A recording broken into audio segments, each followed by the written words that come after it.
Bonjour les amis, préparez-vous à faire le plein de sourires et d'infos avec moi, Takta, votre présentatrice préférée de l'actu qui déménage. Les écologistes réclament le déploiement de la Marine nationale pour apporter de l'aide humanitaire à Gaza.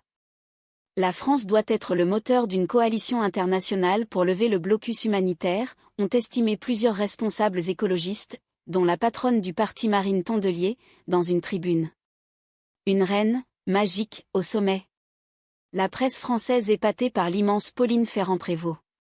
Revue DE Presse, proche de remporter le Tour de France féminin après sa magnifique performance ce samedi à Saint-François-Longchamp, Pauline Ferrand-Prévot est l'attraction du week-end. En direct, guerre en Ukraine, l'armée de l'air ukrainienne signale 83 attaques aériennes russes nocturnes. L'armée ukrainienne a assuré avoir repoussé ces attaques et abattu 60 drones Shahed et leurs, sur les 76 lancés par la Russie, ainsi qu'un missile Iskander-M, lancé depuis la région russe de Briansk. Audience, quel animateur entre Camille Combal dans Une famille en or sur TF1 et Olivier Mine dans Fort Boyard sur France 2 a devancé l'autre? Une famille en or, Fort Boyard, meurtre en Champagne, échappée belle, The Rookie, le flic de Los Angeles. Les audiences de la soirée du samedi 2 août 2025. Léon Marchand un peu dans le dur avant sa finale du 400 mètres 4 nages, pour conclure les mondiaux de Singapour. Le Français est apparu émoussé lors des séries, avant sa finale dimanche soir, 13h59 heure de Paris. Bluff ou vrai coup de fatigue? La préparation tronquée du champion olympique pourrait le rattraper en cette fin de championnat du monde de natation. Technologie, prix, lecture des tendances. Pourquoi la voiture chinoise séduit tant? Récit, dans des délais records, les constructeurs sont capables d'adapter leur modèle aux évolutions du marché. Passage en revue des clés de ce succès.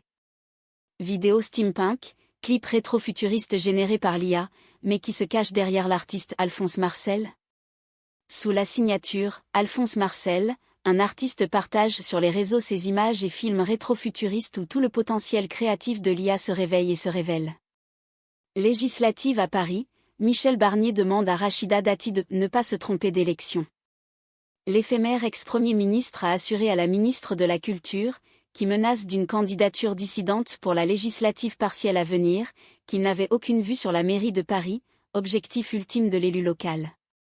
Mercato, LOSC, près de 100 millions d'euros de plus dans les caisses du club. Le LOSC pourrait vivre un mois d'août de folie avec les dossiers Chevalier et Alexandro. Entre les offres du PSG et de l'Arabie Saoudite, les dogs pourraient voir leur compte en banque exploser. Japon, 4 ouvriers se tuent en tombant dans une bouche d'égout. Au moment du drame, les 4 hommes passaient en revue des canalisations dans la ville de Gyoda, au nord de Tokyo.